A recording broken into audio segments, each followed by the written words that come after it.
अस्सलाम वालेकुम रहमतुल्लाह। बच्चों ये लेक्चर नंबर 19 का ही बी पार्ट। बच्चों हमने ब्रायोफाइट्स को डिस्कस किया, अब हम देखेंगे जिम्नोस्पर्म को। जिम्नोस्पर्म में बच्चों जिस तरह हमने ब्रायोफाइट्स में कहा कि सेक्सुअल रिप्रोडक्टिव स्ट्रक्चर मेल में एंथ्रीडिया है, फीमेल में आर्चिगोनिया है, जिम्नोस्पर्म में भी बिल्कुल इसी तरह ही होते हैं। इसमें ब्रायोफाइट्स में मेल गैमीट्स को एंथीरोजोइट्स बोला था। इसमें जो बच्चों मेल गैमीट्स होंगे वो पोलन्स होंगे। क्या होंगे? वो पोलन्स होंगे, जिसको आपने पोलन ग्रेन्स पढ़ा था। और जो फीमेल गैमीट्स होंगे बच्चों वो बेसिकली सीड होंगे। क्या होंगे? सीड होगा, या हाँ जी सीड ही होगा, क्योंकि ये सीड प्रोड्यूसिंग प्लांट है। ठीक हो गया। तो बच्चों pollen is the male gamete, ये मेल गैमीट है, इसको जहन में रखना है। और ये सीड जो है इट्स अ फीमेल गैमीट, इन दोनों ने आपस में मिलना होता है। तो जिम्नोस्पर्म में अगर हम बात करें तो बच्चों जिम्नोस्पर्म्स बेसिकली ऐसे प्लांट्स होते हैं जिनमें कॉन्स प्रेजेंट होती हैं। क्या प्रेजेंट होती हैं बच्चों? इनमें कॉन्स प्रेजेंट होती हैं। लाइक एक ट्री है जिसका नाम है पाइनस। पाइनस एक ट्री है बच्चों, ये आपने फर्स्ट ईयर में पढ़ा था। ये कॉन्स प्रोड्यूस करता है, मेल कॉन्स भी होती हैं, फीमेल कॉन्स भी होती हैं। ओके, तो ये पाइनस की हम लाइफ साइकिल देखते हैं बच्चों। फिर दोबारा से इसमें भी दो जनरेशन्स होंगी, एक डिप्लॉयड स्पोरोफाइट जनरेशन होगी 2n, और एक हैप्लॉयड गैमीटोफाइट जनरेशन होगी। चलें हम फिर डिप्लॉयड जनरेशन से स्टार्ट करते हैं। बच्चों डिप्लॉयड स्पोरोफाइट जनरेशन में होगा क्या कि यही प्लांट, अगर फॉर एग्जांपल डिप्लॉयड स्पोरोफाइट है ना, ये प्लांट बच्चों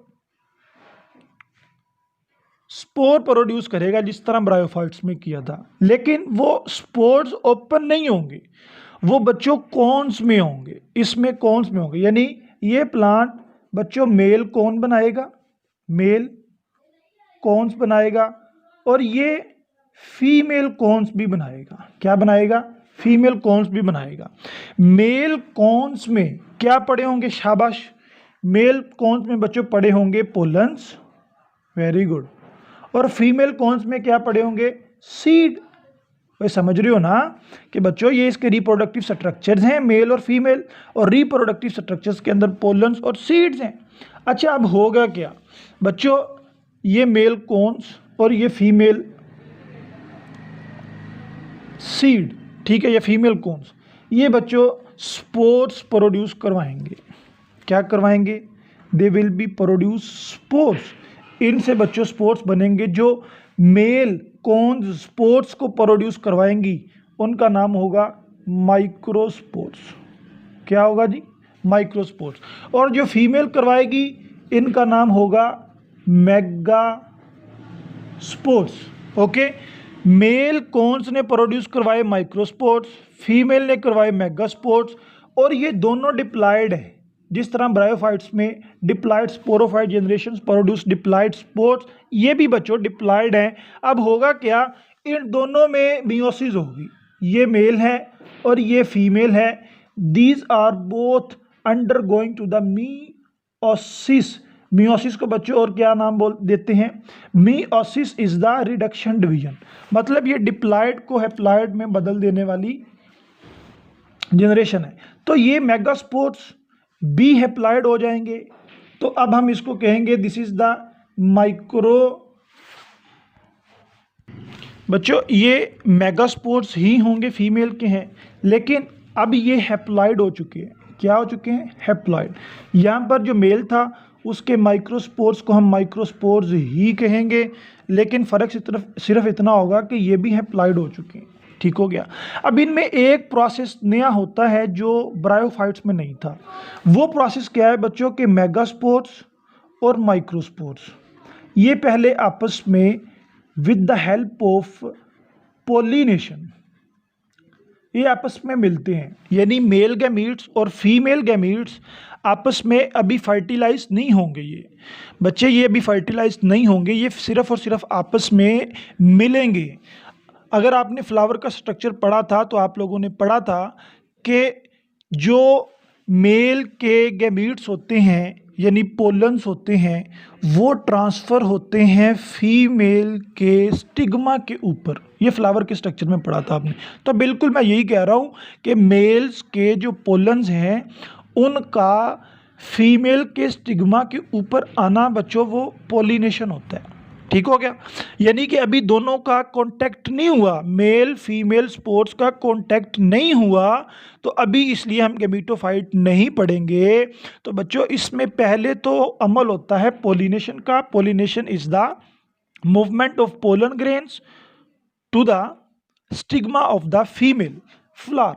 तो बच्चों मेल और फीमेल की पहले होती है आपस में मिलते हैं आपस में ये, और फिर फीमेल रिप्रोडक्टिव ट्रैक्ट जो है, ठीक है, जिसका नाम हमने पढ़ा था आर्चिगोनिया, आर्चिगोनिया, और मेल क्या था एंथीरिडिया, ठीक है, मेल था एंथीरिडिया। और आर्चिगोनिया और एंथीरिडिया में बच्चों क्या होता है, यहाँ पर आर्चिगोनिया से एग्स, oosphere, और एंथीरिडिया से स्पर्म्स, जिनको हम लोग पढ़ेंगे कि बच्चे ये बेसिकली पोलन्स ये आपस में बच्चों मिलते हैं। पोलिनेशन हुआ यानी आर्चिगोनिया फीमेल रिप्रोडक्टिव ट्रैक्ट और एंथीरिडिया मेल रिप्रोडक्टिव ट्रैक्ट, इन दोनों में जो गैमीट्स थे oosphere एंड पोलन्स, ये अब आपस में क्या होंगे, दे विल बी फर्टिलाइज्ड। लेकिन किस तरह फर्टिलाइज्ड बच्चों, पोलन्स बनाएंगे एक ट्यूब जिसको बोलते हैं पोलन ट्यूब। पोलन ट्यूब के बाद ये oosphere तक ये पहुंचेंगे। बच्चे चले मैं अब आपको स्ट्रक्चर बना ही देता हूँ, एक मिनट। ये देखें बच्चों, आपको समझाने के लिए ये एक स्ट्रक्चर ड्रा किया है मैंने कि किस तरह ये आपस में मिलते हैं। पहले तो बच्चों मैं कह रहा हूँ कि ये है पोलन ग्रेन, ये क्या है, इट्स आ पोलन, यानी कि मेल का गैमीट है। ये पहले आके लगता है फीमेल के स्टिग्मा पर। कहाँ पर, स्टिग्मा पर। ये बेसिकली होती हैं स्टाइल। बच्चों फ्लावर का स्ट्रक्चर आप लोगों ने पढ़ा है फर्स्ट ईयर में। अब ये पोलन आके स्टिग्मा पे लगेगा, यानी पोलन मेल से स्टिग्मा फीमेल की। तो बच्चों ये जब ट्रांसफ़र होगा ना, ये ओपनली ट्रांसफ़र नहीं होगा, मैंने एक दिन आपको आगे भी पढ़ाया था। ये एक ट्यूब बना लेता है, उस ट्यूब के ज़रिए से ये वाला जो हिस्सा है इसको बोलते हैं सीड कोड, इसके होता है अंदर नन्हा सा एग या एम्ब्रियो। ये बच्चों इसके ज़रिए से, पोलन ट्यूब के ज़रिए से ये मूव करता है, अंदर की तरफ मूव करेगा, मूव करता करता यहाँ पर जाके इसको फर्टिलाइज कर देता है। इस प्रोसेस को बोलते हैं फर्टिलाइजेशन। और मैं यही आपको बताने की कोशिश कर रहा हूँ कि जो पोलन होगा वो पोलन ट्यूब की फॉर्मेशन करेगा, और पोलन ट्यूब की फॉर्मेशन करने के बाद बच्चों इनमें जो प्रोसेस होगा उस प्रोसेस का नाम है इट्स आ फर्टिलाइजेशन, कि इनमें फर्टिलाइजेशन होगी। और बच्चों फर्टिलाइजेशन के नतीजे में बनता क्या है, आप समझदार हो, फर्टिलाइजेशन के नतीजे में बनता होता है बच्चों जाइगोट, और वो जाइगोट क्या होगा, डिप्लॉयड होगा, और डिप्लॉयड से आगे चल के फिर ये ट्री बन जाएगा। इस ट्री को आप लोग पढ़ते हो पाइनस ट्री, पाइनस ट्री पढ़ते हो आपको, ठीक हो गया, जो स्पोरोफाइट जनरेशन। अब आप देखो इसमें भी दो जनरेशन्स हैं। एक बच्चों डिप्लॉयड स्पोरोफाइट थी जो यहाँ से स्टार्ट हो जाती है, जहाँ पे जाइगोट बनता है, ठीक है, यहाँ से स्टार्ट हो जाती है और चलती चलती ये जहाँ पर हैप्लॉइड स्पोर्स यानी जहाँ से मियोसिस स्टार्ट होती है वहाँ तक बच्चों ये ख़त्म होती है। तो जहाँ जहाँ पर 2n होगा इट्स अ डिप्लॉयड, और जहाँ जहाँ पर n होगा मतलब oosphere था ना, ये n है, पोलन्स भी n है, मेगा स्पोर्स थे, माइक्रोस्पोर्स थे, ये भी n है। तो ये वाली जो n वाली फेस है इट्स अ शाबाश, it's a gametophyte, it's a gametophyte haploid generation, और ये स्पोरोफाइट डिप्लॉयड जनरेशन है। तो बच्चों यही जिम्नोस्पर्म है। और इसके बाद बच्चों एंजियोस्पर्म है। लें भाई ये एंजियोस्पर्म है, ठीक है। अब मैं बच्चों अलग से इसको ड्रॉ नहीं कर रहा, ठीक है।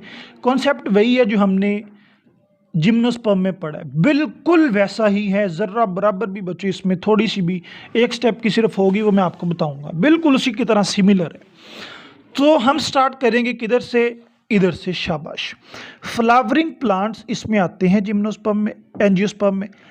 फ्लावरिंग प्लांट्स के पास जनरेशन है स्पोरोफाइट, और स्पोरोफाइट है डिप्लॉयड टू एन जनरेशन, इसको अभी नहीं कंसिडर करना। तो स्पोरोफाइट डिप्लॉयड जनरेशन से बच्चों बेसिकली कहाँ से स्टार्ट होगी? ये फ्लावरिंग प्लांट्स हैं तो फ्लावर्स से। फ्लावर्स बच्चों हेरमेफ्रोडाइट भी होते हैं या फिर सिंगल सेक्स्ड भी होते हैं, ये आप लोगों ने पढ़ा था। चले मैं आपको सुनाता हूँ ये क्या है। हेरमेफ्रोडाइट बच्चों ये कि फ्लावर एक और उसी फ्लावर में मेल और फीमेल सेक्सुअल कैरेक्टर्स, नहीं समझ आया? यानी कि एक फ्लावर और उसी फ्लावर में बच्चों पोलन्स भी और उसी फ्लावर्स में एग भी, ठीक हो गया। यानी कि मेल गैमीट्स और फीमेल गैमीट्स वो इकट्ठा ही प्रोड्यूस कर रहा है, उसको बोलते हैं हेरमेफ्रोडाइट। और सिंगल सेक्स इस तरह के होते हैं कि एक फ्लावर होता है उसमें सिर्फ मेल कैरेक्टरिस्टिक्स होते हैं, यानी वो एंथ्रीडियम शो करता है, और दूसरा फ्लावर उससे बिल्कुल डिफरेंट होता है, वो आर्चिगोनियम शो करता है। एक फ्लावर जो मेल होता है उसने गैमीट्स मेल वाले बनाने होते हैं, दूसरे फीमेल ने।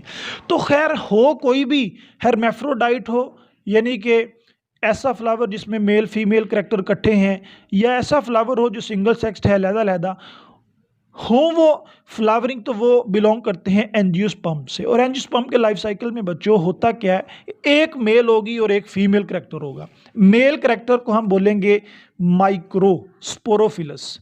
यहाँ पर बच्चों जो मेल कैरेक्टर होगा वो कंसिडर किया जाएगा स्टेमन्स, ठीक है। फ्लावरिंग प्लांट में फ्लावर के स्ट्रक्चर को स्टेमन में मेल कंसिडर किया जाएगा, ये स्टेमन। और जो कार्पल होता है बच्चों, उस कार्पल को फीमेल कंसिडर किया जाएगा। ये स्टेमन मेल होगा और ये कार्पल एफएम होगी, फीमेल होगी। तो बच्चों बात वही है कि ये स्टेमन्स माइक्रोस्पोरेंजिया यानी पोलन सैक्स बनाएगा, एट दी एंड ये स्पोर्स ही बनाएगा, माइक्रोस्पोर। और वो माइक्रोस्पोर होंगे डिप्लॉयड, ये मेगास्पोर्स बनाएंगी, ये मेगास्पोर्स होंगे डिप्लॉयड। इन दोनों की अब क्या होने जा रही है? मीओसिस। इनकी बच्चों अब होगी मीओसिस, और मीओसिस से माइक्रोस्पोर्स बी एन यानी हैप्लॉयड और मेगास्पोर्स बी हैप्लॉयड, ओके। इन दोनों की होगी पॉलिनेशन, जिस तरह हमने पीछे जिम्नोस्पर्म में पढ़ी थी। तो पॉलिनेशन होने के बाद बच्चों एक स्ट्रक्चर बनता है जिसको बोलते हैं प्रोथैलस। बच्चों ये प्रोथैलस बेसिकली प्लांट लाइक नहीं होता, यानी कि इसमें एक बिल्कुल अर्ली स्टेज जहाँ पर ना शूट होती है, ना स्टेम होती है, ना लीफ होते हैं, बिल्कुल एक छोटा सा सीडलिंग जिसको बोलते हैं, ये प्रोथैलस बनाएगा गैमीटोफाइट, ठीक है। यहाँ पे मैं लिख देता हूँ सीडलिंग। तो बच्चों ये प्रोथैलस मेल बनाएगा, जो माइक्रोस्पोर्स थे वो मेल्स बनाएंगे। जो ये इधर इन्होंने गलत लिख दिया है, हाँ ये बच्चों इन्होंने गलत लिखा हुआ है कि ये जो माइक्रोस्पोर्स हैं, ये कॉलेज की बायोलॉजी है, इसमें आपने ठीक करना है, ओके। बच्चों ये माइक्रोस्पोर्स हैं जिसमें एम्ब्रियो सैक लिखा हुआ है, बेसिकली इट्स अ मेगास्पोर। ये मेगास्पोर क्योंकि मदर के हैं, ठीक है, ये मेगास्पोर्स हैं, ये आपने करेक्शन कर लेनी है। तो ये मेगास्पोर्स, ये माइक्रोस्पोर्स, इनकी हुई पॉलिनेशन, ये बने मेल क्योंकि माइक्रो थे, ये बने फीमेल क्योंकि मेगा थे। गैमीटोफाइट्स बन गए, और गैमीटोफाइट्स के बाद बच्चों फिर वही कि मेल ने पोलन ट्यूब की मदद से इस एग को जो फीमेल ने बनाया था, ये एग न्यूक्लियस, और बच्चों ये पोलन ट्यूब की मदद से इन्होंने एक जाइगोट बनाया, ठीक है। ये देखें इन्होंने जाइगोट बनाया, और जाइगोट से क्या बनता है? एम्ब्रियो डिप्लॉयड था, ठीक है, जारी सी बात है बच्चों। और उसके बाद ये पूरे का पूरा, या फिर यूं कर लें कि ये जाइगोट कन्वर्ट हो जाता है बच्चों फ्लावरिंग प्लांट में। डायरेक्ट ही इसको आप लोग लिख सकते हो कि ये जाइगोट कन्वर्ट हो जाता है इसमें। अब इसमें बच्चों एक और कॉम्प्लेक्सिटी है जो नहीं है, वो ये कि दूसरा स्टेप इस तरह से भी हो सकता है कि ये जो वेस्टिजियल फीमेल प्रोथैलस है ना बच्चे, इससे एग बनता है, उस एग को पोलन ट्यूब में जो मेल स्ट्रक्चर होता है ना बच्चों, मेल स्ट्रक्चर का काम होता है पोलन को ट्रांसफ़र करना। तो पोलन ट्यूब जो मेल ने बनाई, और मेल ने अपने स्पर्म के लिए बनाई, अपने पोलन्स के लिए बनाई, एग को फर्टिलाइज करने के लिए बनाई। तो बच्चों ये पोलन्स बाज़ दफ़ा इस तरह से फर्टिलाइजेशन कर देते हैं कि वहाँ पर 2n जाइगोट नहीं बनता, बल्कि वहाँ पर 3n जाइगोट बन जाता है। क्या बन जाता है? 3n ट्रिपल फ्यूजन न्यूक्लियस बन जाता है और इस को बोलते हैं बेसिकली एंडोस्पर्म। ठीक है, उस स्पर्म की वजह से 3n न्यूक्लियस बनता है जिसको बोलते हैं एंडोस्पर्म। वो एंडोस्पर्म आगे चल के बच्चों 2n ही हो जाता है सीड में जाके, तो वो अपना नया प्लांट बना देता है। और यही फ्लावरिंग प्लांट्स बच्चों, यही फ्लावरिंग प्लांट्स एसेक्सुअली भी रिप्रोडक्शन कर सकते हैं। और एसेक्सुअल के काफ़ी मेथड्स हैं, जैसे ये फॉर एग्जांपल फ्लावर था उसका गुलाब का, ठीक है, फ्लावर रोज़ फ्लावर था, तो रोज़ फ्लावर की एसेक्सुअल भी हो सकती है, यानी उसको हम काट कर ग्राफ्टिंग के ज़रिए से भी उसको बढ़ा सकते हैं। तो बच्चों अगेन मैं आपको थोड़ा सा 1 मिनट के ये फ्लावर्स थे हेर्मेफ्रोडाइट, ठीक है, और सिंगल सेक्स्ड, ये आपस में मिलते हैं, मियोसिस होती है। मियोसिस होने के बाद बच्चों आपस में इनके ये मेल, ये इसको ठीक करना है, इसको मेगास्पोर्स करना है, करते करते यहाँ पर आके थोड़ा सा मामला ख़राब है कि ये पोलन ट्यूब और ये न्यूक्लियस डायरेक्ट जाइगोट, या फिर ये एग और ये यहाँ पर मौजूद साइनर्जिड्स सेल्स हैं जो बच्चों 3n को बनाते हैं, और 3n की फ्यूजन होकर दोबारा वो 2n एम्ब्रियो में कन्वर्ट होकर सीड बनाता है, सीड से दोबारा प्लांट बन जाते हैं। तो बच्चों इंशाल्लाह हम फिर मिलते हैं नेक्स्ट वीडियो में। अस्सलाम वालेकुम।